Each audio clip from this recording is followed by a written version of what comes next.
Hey, everybody. Welcome back to Chit Chat. I'm your host, Guy Magno. I am so excited for you to hear this next podcast with my new friend, Kristin. Kristin and her husband run a really interesting business called Dogs for Defense. They train and use dogs for bomb detection. And I got to learn all about that. Unique thing about this podcast, I had never met Kristin until she sat down for the podcast today, which is new at the podcast. And it was really, really fun. I love meeting people and I love learning things. And I got to do both of those things today. It was an absolute blast. I'm excited for you to hear it. Kristin's great. Their business is really, really incredible. So thanks again for listening. We really, really appreciate it. Again, our commitment to you is that we're going to release 52 of these and we're going to just see what it is. But we're excited to highlight the voices of people in our community that are doing really, really unique and really special things. So Kristin, is that, if you have recommendations, if there's someone that you think that we should talk to, you should shoot us a little email. My email, I've never said it here before, guy@switchboard.mn. MN for Minnesota. You shoot me an email. Let me know who you think I should have on the podcast. We'd sure love it. So thanks again for listening. We really, really appreciate it. Kristin, thank you so much for joining us on the podcast. I really appreciate it. Thank you. I'm excited. Okay, so Kristin's going to introduce herself here in a second, but this is a first for the Chit Chat podcast. If you're listening, hear it. This is the very first time that I have had a guest on the podcast who I met seconds before we started the podcast. Katie Vernig, who was one of our podcast guests, recommended that I talk with you guys. And so this is it. It's kind of happening. And so I'm excited to meet you, talk to you. I've seen your website. I know a little bit of your story, but I'm excited to learn with our audience today who you guys are. But Kristin, would you maybe just introduce yourself, tell us what you do, and how long have you been in the Central Minnesota community? All right. So, Kristin Hughes. Hi, Kristin. Welcome. Hi, thank you. I wear many hats. So, I'm a wife, 24 years, and I'm a mom of 5. Wow, congrats. So, my oldest is 19, and my youngest turns 10 here in a few months. And I'm the president of Dogs for Defense Incorporated, co-founder of Dogs for Defense Foundation and Kilo Niner, and I'm the director at the Veterans Resource Center at St. Cloud State. And how long have you been in the Central Minnesota area? We moved here in 2010. Okay. And where did you guys come from? So kind of a roundabout story. Graduated from Wayzata High School down towards Minneapolis. Cake eaters, right? Is that, did I get that right? I hear that, but Okay, no. Okay, that's good. Edina. Edina, that's it, Edina. So then went to college at University of Mary in Bismarck, North Dakota, where I met my husband. Sweet. We moved out to the New York City area, which is kind of the beginning of our business. And then moved back to North Dakota to start our family. And then in 2010, moved here for a combination of reasons between family and our business. Okay. So would you maybe just tell us a little bit about, about your business, about Canines for Defense or Dogs for Defense? Dogs for Defense. Dogs for Defense. Yep. So the name it comes from a program from World War II. Okay. So where civilians donated their pets to the war cause. So that's where we took the name from. So our logo is like a little bit of that with a little bit of us in it. And we do detection dogs. So we provide a service. We do train for contracts if we get them, if we bid on them, if we get requests. But it's mostly military law enforcement connections. And we are civilians. Yeah. So we work hand in hand with military and law enforcement, but we are private. Okay. So we provide a service. So for example, concerts, we are the bomb dog for that. Entertainment facilities, drug rehab centers, we provide the narcotic detection dog for that, for them. And we now recently have a bed bug dog. Really? To prevent. For like hotels and. For hotels. Yep. Any like Airbnb stuff, or is it? No, not yet. Well, it's fairly new for us. It's just within this last year. We did try it a couple years ago, but COVID did a lot to us. Okay. Being a small business. Yeah. So especially since we're based on events and such, so that hit us hard. Yeah. So you guys do some training, but like, do people come to you and they purchase from you? Is this normally where they're purchasing from you a trained dog? Or are they bringing a dog to you and saying, like, I really like this dog. Would you help me train this dog? We have received all of those requests, and we have done a couple of those. Throw some names out there, like Jim Belushi, his 2 dogs. The one he has a YouTube channel or a show, and Taro on that show is one that my husband actually went to Slovakia and found the dog and trained the dog for him, but not a detection dog. Okay. Right. So, and then typically now we provide just the service. So our dogs are purchased or bred for us. We have never just bred dogs, but my husband had a dog from Afghanistan that we had a request. Could he be the stud for our dog? And so we did have 2 of their puppies who were our bomb dog and our next drug dog. And do you guys still have those puppies, so those dogs? We just recently had to put down the bomb dog, at 9 years old, and his dad made it to over 13. Okay. So it was kind of a surprise to us. And so now we have a dog that, a lab, completely different than the German Shepherd. Yeah. And he's our bomb dog right now. Okay, so. Sweet. Miller and Annie. And are German Shepherds the most common? There's also Belgian Malamutes, right? Is that Belgian Malamutes, yeah. Malamute, okay. Yep. So, correct, labs as well. I mean, we have a tendency to go that direction because they're bred for that. And so, yes, typically we will have a German Shepherd or a Belgian Malamute or a mix. Yep. But we have had labs. We currently have a lab. Yeah. So it just depends on the dog and the drive. Yeah. We have rescued some from rescues. So it's not like we just go out and breed them and pick a dog from there.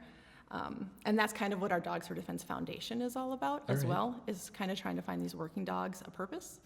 And so yes, German Shepherds, but not necessarily either. So what would you say is one of the biggest misconceptions about working dogs who do defense or, bomb detection, stuff like that? Like, what's something that you guys kind of need to overcome as far as education in the community? You probably know, like, there's an AKC world, right? Yeah, like show American dogs. American Kennel Club. Yep. And then there's working dogs, and typically people don't have the same mindset, right?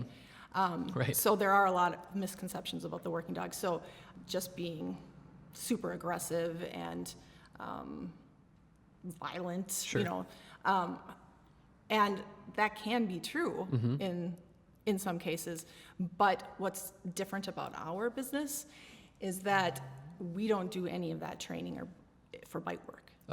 So that's one of the benefits of our business. Oh, interesting. Is that so you guys are you specialize in detection right? Stuff. And the requirements for our handlers are that these dogs they're not kennel dogs. They are family dogs. Yeah. And they're partners. And so it's very important to us that the community that we're in feels safe, but yet knows that they can come up to these dogs. And typically if they're working, you don't want to go and pet a working dog. Right. But if you come up to our handler and you see that our dog is not actively searching, then our dogs are friendly and you can pet them, and which is very beneficial when it comes to concerts late at night when there are lots of drunk people. Right. Because they maybe don't have some of the sensibilities of like, oh, that dog is working right now. Right. I shouldn't touch that dog. Right. And they're like, oh, it's this dog. So our dogs are very patient in that regard. Giving that way, we have 5 children. Yeah. I mean, they're all at home with you. Yep. The dogs, in the past, we've had 6 dogs at one time, just if we're, training them for a new handler or, holding one for one of our handlers because they're going out of town. And our children, or not our dogs, our children have crates in their rooms. Okay. So each one is, I want Annie. If they're going to switch rooms, they're like, no, I'm still taking Annie with me because maybe B-Doc barks too much. And so, they're all family dogs. Maybe just help me understand a little bit of the kind of the main things that you kind of do in your business. So, like some of the concert and event kinds of stuff. Yep. What about like when I see a dog at the airport? Smelling luggage and stuff. Yep. That's TSA. Okay. So that wouldn't be a private company. Okay, got it. By any means. So but you're doing the same thing, right? Like when we see when you're at the airport and you see a dog, they're kind of doing a similar kind of thing to what you do, just in a private. You guys are doing it in a private sector rather than correct. Okay. Yep. And their handlers might be a little bit different and Sure. such. So the training, all of our handlers are either former military or law enforcement. Okay. So that is another reason why it's beneficial for a client to hire us because they have that extra training. Yeah. Whereas a lot of these companies, and including TSA, will have like a handler that they just train a dog, put the handler with the dog, and maybe they don't have any background. Okay. So. Yeah, got it. Yeah. Maybe would you unpack for us a little bit about your background, about your husband's deployment Sure. and... Sure. Again, he's civilian, so he is not a veteran. Okay. But he comes from a veteran family. Yeah. And yeah, so this is where it gets a little complicated. But So deployment wasn't the right word. correct. Okay. Well, yeah, correct. Okay. Yeah, I'll just start from the beginning. Great. So when we met in college, his dad is a Marine, his brother is a Marine, and his sister's in the Navy. But he graduated a couple years before me, and so he applied to be a Secret Service agent. And he also then, if he wasn't going to get this job as a Secret Service agent, which you would think would be rare for somebody coming right out of college to get that job, he had already spoken to some recruiters to be to join the Marines. So he's kind of waiting on that. Well, he got the job. For Secret Service? For the Secret Service, yep. And one of the requirements with the Secret Service at that time was that in your career you need to do a big city. And so being that we were newly engaged, I still had my student teaching to do. I was an education major.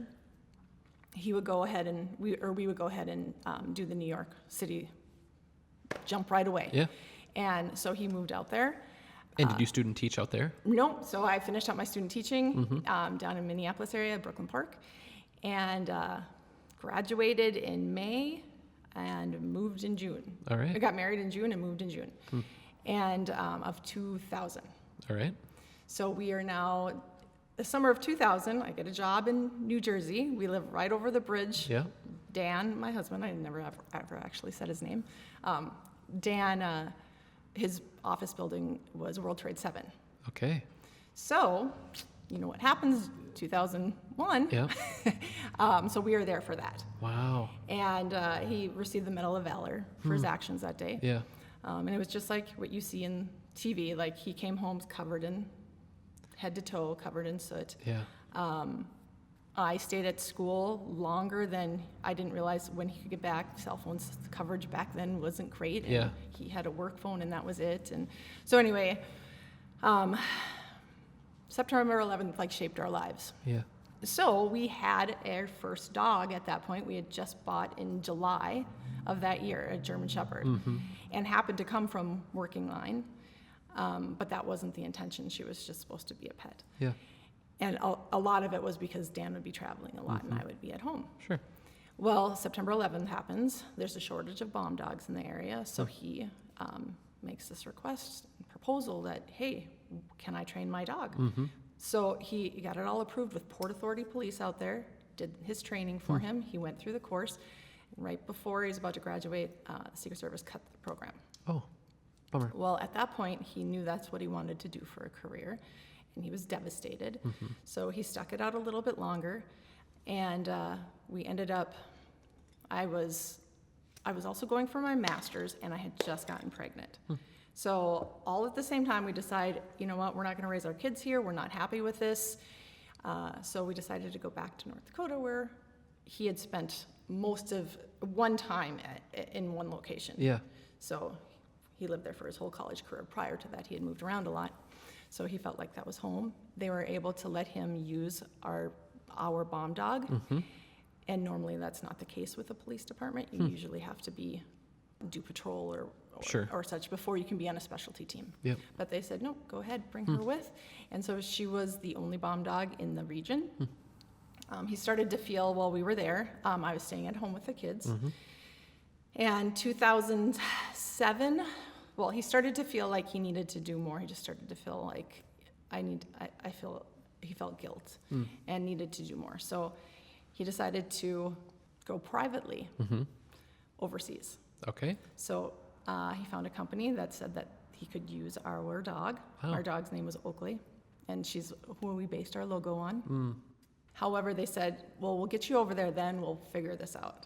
So he goes to Iraq, never gets to use Oakley, ends up joining a different contracting company, and heads to Afghanistan in Kabul. So with contractors, again, he's not military. Yep. So with contractors, he would work 90 days on, come home for 30 days. Work 60 days on, come home for 30 days. And so it was great pay. However, when you're not there, you're not getting paid. Right. Right? So if he's there for half the year, well, that has to make us through the year. Yeah, a 12 months worth of salary. Yeah, and he's there with a lot of bachelors, a lot of people that are maybe newly divorced. Right. And here he's a parent and a father, and so he didn't get all the perks of Sure. of that, but he felt like he was doing something. Yeah. So he was able to work the dog. Yeah. And was based in Kabul for most of the time. Wow. And how long was he there? So he started in 2007. He left right before I was pregnant with our second. He came home on his first leave, like almost didn't make it for the birth of our second. And then he continued to do that until 2012, the birth of our fourth. Okay. So it's January of 2012, we had our daughter, and he stayed home then. And now we do it domestically. Yeah. So same kind of thing. And so what was that transition like from, being overseas, doing that, to like kind of starting and running your own business, training dogs? I want to say like our whole lives have been kind of like the only routine is that there's chaos. Sure. Yeah. So it was chaotic. Yeah. And it was always when he was in Kabul, like I always felt like I was either waiting for him to leave or waiting for him to come home. Like I just always felt like I was waiting for something. And now, he's home, and it's, how do we haven't been together this long with all these kids. And so there was transition. There was definitely so 2010 is actually when we moved here though. Okay. So we lived out along the Missouri, and he would be gone in Afghanistan for, bouts of months. And my parents would come out and help. Oh, that's sweet. During certain times, or over winter, I would take the kids with me there because none of them were school age yet. And I'd stay with my parents, with the dogs and all the kids for the 2 or 3 months he was gone. Yeah. And I continued to do that. And then that's when we decided, you know what? Like, if we're going to transition and you're going to come home, we need to be where there's business, Minneapolis. Yeah. And my parents are helping me all the time. It'd be nice if we were closer to them. Yeah, sweet. So they could help. So we started kind of in the Plymouth-Wayzata area and just started looking for property. Yeah. And that's how we ended up in St. Cloud. We have 40 acres on the edge of St. Augusta and St. Cloud. And the idea was that we were going to build this big training center there, and we never did that. Okay. But we still have 40 acres. Yeah. Acreage is fun. We were utilizing a warehouse in town for a while, depending on the contracts that we had. So that was 2010. I feel like there was something more I was going to say about that. Just tell me, like, how does it kind of work? Like, if they have a big event, what does the actual process look like of having you guys come? What does a sweep look like? How many dogs are you guys utilizing for that? Does it happen during the whole event? Is it before? Is it after? Like, what? Okay, so it can be all of that. Okay. Depending on what the client wants. So they give us a call. Hopefully it's a month in advance. Yeah. But sometimes it's a couple days in advance. Yeah, right. Sometimes it's that day. If you forget, oh my gosh, because it depends on the talent. Okay. Whether or not their contract requires a sweep. Okay. A lot of the time. Yep. So like in their contract, they might say, like, if I'm coming to your town and I'm doing a show, you're going to have only red Skittles, and also you're going to do have a a bomb sweep. dog. Yeah. Yeah. All right. Yep. So we get there usually a few hours before, and again, it's not me. Okay. I don't do any of this part. I do all the paperwork. Yeah. So my husband or one of our other handlers, well, they get there ahead of time, usually a few hours at least, depending on how big the venue is. And they do sweeps of areas from dressing rooms to actual stadium seats. And then once doors open, they typically will stay as a presence near the line. And is it a visual presence, or is the dog? Yep. Okay. Yeah. So a lot of it is deterrent. Yeah. Right? Like, hey, And if you're thinking about bringing something in, Right. like we have, yeah. Yeah, and what's funny is a lot of people don't understand that it's a bomb dog, right? So they're chucking stuff. Oh. Right. Right? Like you might find a bag of weed. Okay. Yeah. So. Interesting. Yeah, And obviously, your dogs can smell all of those things, but they haven't been trained to signal for any of those other things, right? Right. Yeah. Correct. Okay, yeah. Correct. Yep. So our bomb dog will, and this is something you may not know, it's a passive alert. So if they smell, which would make sense, right? Yep. If they smell like gunpowder, they'll Yep. sit. Rather than like Scratch. Yeah. Where some drug dogs might do that. You might see that in shows, sure. movies. They dig when they see, And when they smell drugs. what's the benefit of a passive response rather than an active response? They don't touch like if it's Oh a yeah, bomb, right. you don't want Oh them. yeah, yeah, of course. Right? Yeah, this is right? good. Yeah, but if Makes total you don't, sense, I yeah. mean, why would you put thought into that? I would. Right? I wouldn't, and now I will. A unique thing about my mind is like, if it's like a random little piece of like knowledge, like I'll remember it forever. Like I will remember passive response for bomb dogs for. So now if you see a dog at a concert and they're just staring at something. Yeah. Yeah. Check, please. Right. So, and they look for bags, like Yeah. left bags, because those are yeah. always a threat. Yep. Also at the venues, they'll walk the perimeter as well. Sure. So they're also looking for vehicles that might be suspicious. And so that's another reason why our military and law enforcement training Yeah. comes in handy, right? So Can a dog alert and it not be correct? Like let's just say, like, hypothetically someone was hunting or something, or they were at a shooting range or something like that, and they have gunpowder. and they have on gunpowder their, on their, them. Yep. What's the process like if a dog alerts and someone's like, I don't have anything, or like what does that process look like? Right. Well, they would be notified, Yeah. and they would be Searched or searched. inspected? Okay, yeah, got it. Yeah, and there could be maybe if they said, hey, I just came from hunting. Sure. Once that was done, but Yeah. Yep. We also work on bases. We Okay. have a base in Wisconsin. Okay. That we are their working dogs. And we say base like a military base? Yep. Yeah. Yep. And There's probably lots of gunpowder around at a base. they're not supposed to bring guns on to. Okay. Right. Okay. So they'll Alert. either see the dog and be Yeah. like, oh crap. Yeah. I have a gun and turn it over. Sure. Or sometimes I It'll be forgot I found. even had the gun in Sure. there, right? Right. So, I mean, we do a search. Yeah. So, and depending on the client, so drug centers, again, we're private. Yep. We're not law enforcement. So we have a couple schools as well. You decide what you're going to do with this. This is the knowledge we're giving you. You, the person. Correct, the client. Okay. Oh. The client. The client, And right. we'll have to decide, like, are Whether you they calling call- law enforcement in, Yeah. or are you just taking this and are you confiscating it? Are Right. So it's up to you. Another benefit for, not with going with us privately as opposed Rather to than like it being a police officer. department. Interesting. And so they can, a dog can smell gunpowder. A firearm itself, let's say nothing's ever been shot out of a firearm. Could a dog still? Is there something about a firearm that they can alert to, or is it just the gunpowder? Great. Yes, I'm almost positive yes, but I don't want to be Yeah. like, oh God. Okay, so let's just say maybe a gun hasn't been fired, but there's ammunition in it. Can a dog smell through the metal of a Yes. a casing? Yep.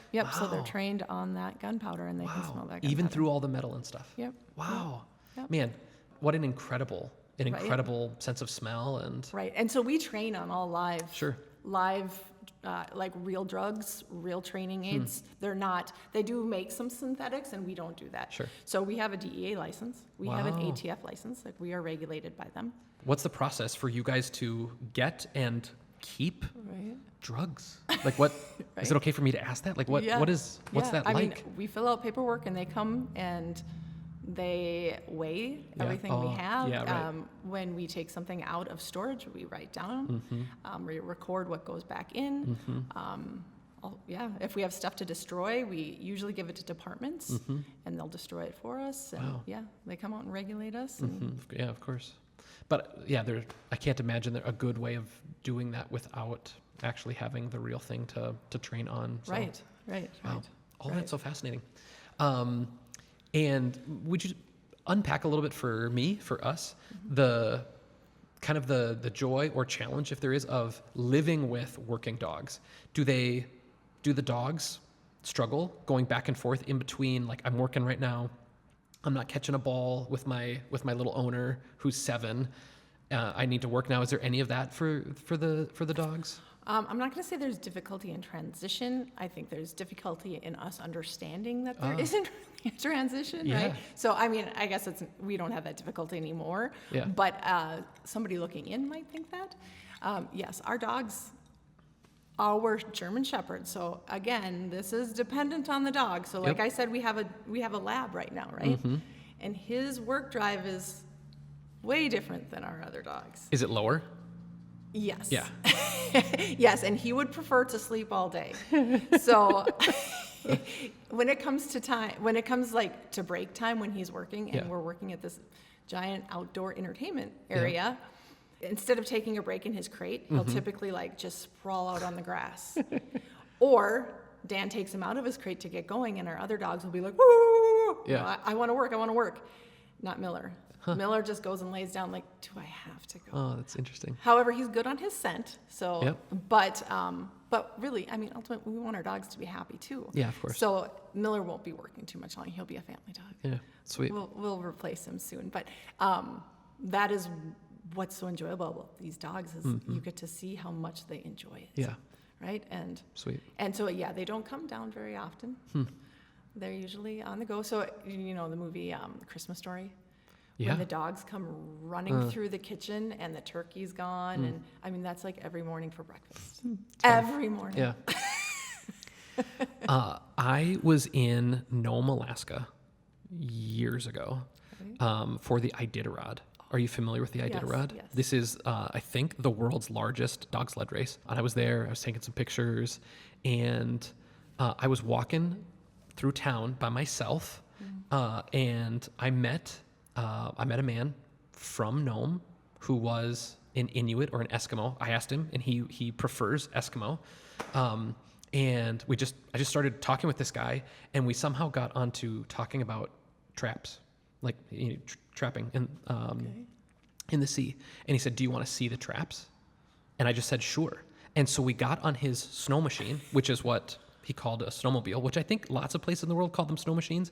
In Minnesota, we say snowmobile, but we hopped on his snow machine, and we went out onto the sea for like miles. I mean, like we went way out there. I'd never met this man. No one knew where I was. And I'm just out on the sea, and we get out there, and he pulls out an axe, and we get to his spot, and he has to cut the ice, this big hole in the ice to, pull up this crab trap and whatever. It was out there, and I'm thinking to myself, like, literally nobody knows I'm here. Like, I could go in that hole, and no one would ever know. It was a unique moment. I don't know if I ever told my mom. So if my mom's listening, she's hearing this story for the first time. As I've traveled, for the most part, I've made good decisions. This was one of the worst. Anyway, when we get back, so we go check these traps. We get back, and he invites me to his home. Sure. I mean, I just went out miles onto the ice with you. Like, why not go to your house? And then we get to his house. We pull up, and there is a huge, huge dog. Just one? Yeah, he had just one. So he wasn't a racer. Oh, yeah, sorry. I see, I was just there, and I just met some random guy. Oh, okay. Yeah, okay. Sorry. And we get there, and this giant, big, fluffy, beautiful white dog, it's jumping and barking, and he's greeting it, and he's all happy, and then he, slams, he didn't slam, but he forcefully put this dog onto its side, and he took his giant boot, and he didn't stomp or anything. He just set this giant boot on the dog's neck, and he just stared at the dog. And you're like, yeah, I'll go inside with and you. then he just looked up at me because he could hear that I'm asking the question of oh my word, what is happening right now? And he just looks up at me and says, "You need to remind the dog who's in control." And I was like, oh my word. So this was...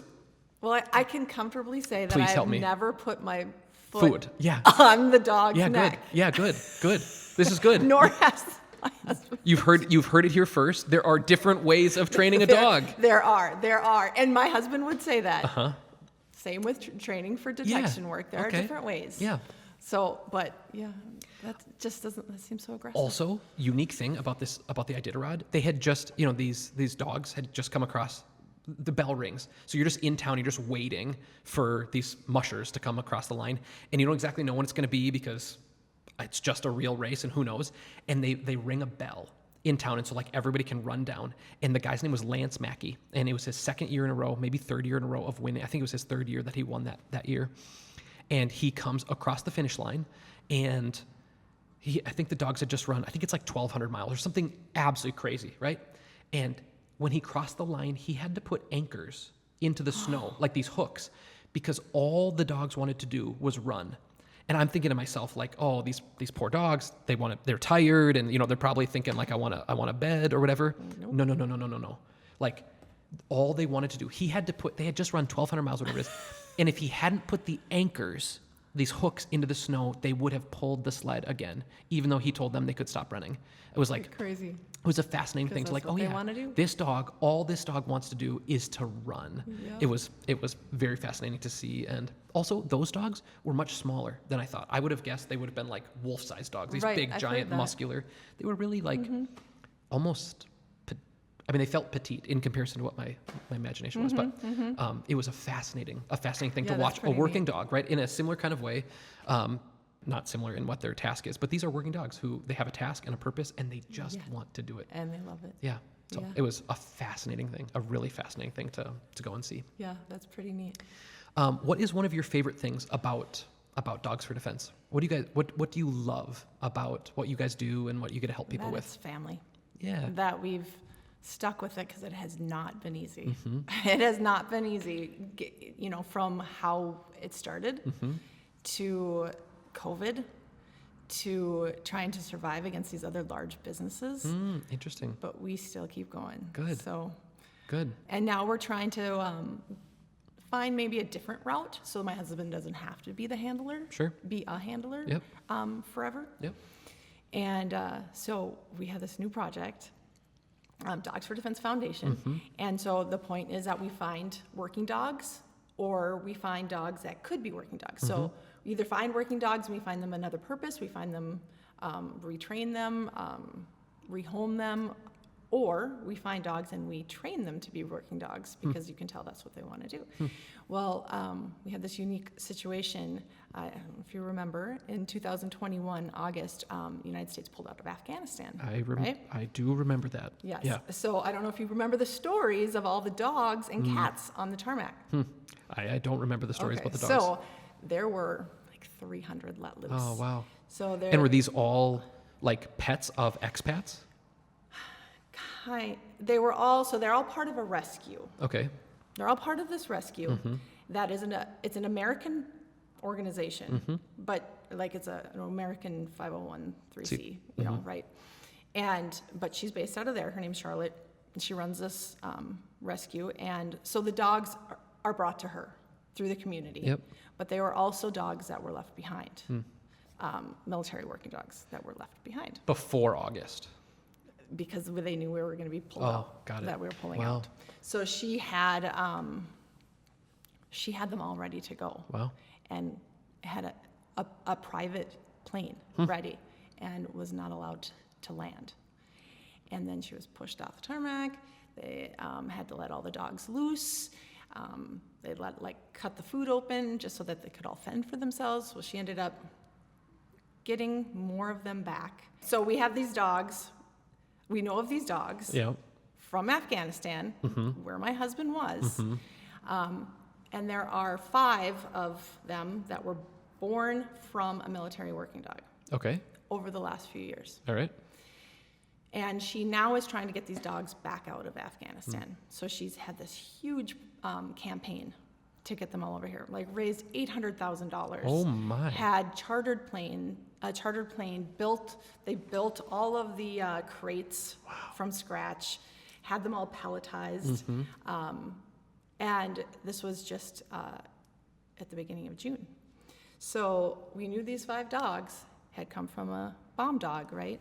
And so we asked, can we have those? And so we named them after service members that died during that attack. And we are now currently training them. The idea was to train them to be bomb dogs, right? Like how great would that be if we took these dogs from Afghanistan and then now can prevent the bombings or whatever. And then we would donate them to departments. Really neat. That's our idea, right? Yeah. We might have been a little ambitious. Like all good ideas. Right. Yeah. But we're still working on it. Yeah. They will for sure be great companion dogs, and so that is our the direction we're going in now. Is we would like to find service members that were also stationed in Kabul at one time, and then place them with them. Neat. So yeah. All right. That's what we're doing now. So, Kristin, is there some way that, as you're thinking about our audience and listeners, what's one thing that maybe you would want them to know about you, about your family, about Dogs for Defense, and what's one way that people could maybe like get involved or join what you guys are doing if they're interested? Sure. Wow. One thing I want them to know, I think it's important that people understand that we're about service, that our foundation is a nonprofit. Our original business is a for-profit. However, I can't tell you we've really made a profit. Yeah. But we really just want to make a difference out there. We have a website, and we are starting. We haven't set up our foundation link yet, but we have had some donations, which have been huge for us. Sweet. And it's kind of new to us, asking for money. Yeah. So yeah, if you were to go to our Dogs for Defense Foundation Instagram or Facebook, our information's on there. Cool. That kind of thing. So I mean, you just go to our Dogs for Defense Incorporated. I mean, you can see what we do on a daily basis. My husband's pretty great about posting on there. Cool. And to see the events that we go to and such, and it's fun. And then if you ever see us out in the community, make sure to say hi. Cool. And if they see you out with a pup, can they ask to pet your dog? Yeah. Absolutely. Sweet. Absolutely. Well, wonderful. Kristin, thank you so much for coming and joining. This was a really fun podcast for me. It's fun to learn new things and meet new people, and I got to do both of those things today. So I'm really thankful that you came on. As you maybe know, we have a little segment called the Unpaid Ad. Is there someone or something that you would like to give an unpaid ad for today? Yeah. So we've had some great support in the community, and the St. Augusta American Legion Auxiliary. Okay. They were amazing. So first time I went and I ever spoke to anybody about our foundation, I was like, hey, this is what we do. This is who we are. And if you feel like you want to give us something, that would be so great. And of course, I cried a little there, but I felt super welcome. And when I left, I was the next day. They gave us how many times over? Five times more than I requested. Wow. And I was just dumbfounded. Like it was such a warm feeling. So to feel that support in the community is amazing. So wonderful. Well, sweet. Yeah. My unpaid ad for the day is for Lance Mackey, who is the greatest sled dog musher, I think, in the history of sled dog racing. So you should go look into Lance and go and see just how he did really, really good. And okay, I want to say one little thing. He was a recreational marijuana user, and he won 2 years in a row. And this third year that I was there, the other racers had they complained to the board that like runs the sled dog racing, and they had complained that they thought, oh, he's beat us these 2 years in a row, and he's using marijuana, and so they got it outlawed. So he legally in the state of Alaska he could use it, but they got it outlawed for the race, or banned for the race because it was performance enhancing, and so he had to test. They made him, because he was a known user, they made him test. And he raced angry. And that year that I was there was the first year so he's having to test at all these spots. Oh my gosh, throughout the entire race. And he destroyed. So again, this isn't about marijuana itself or any of that thing, but it was just this unique thing about he was mad that these people did that. And so he proved them wrong. Absolutely destroyed. Anyway, it was fascinating. Go look up Lance Mackey and the Iditarod. Kristin, thanks for coming on. Thanks for telling us about dogs. I think dogs are awesome, and it was fun to learn a little bit more how you utilize that incredible creature for safety and for just your family too. Really, really sweet. Appreciate it a lot. Thank you. Thank you for having me.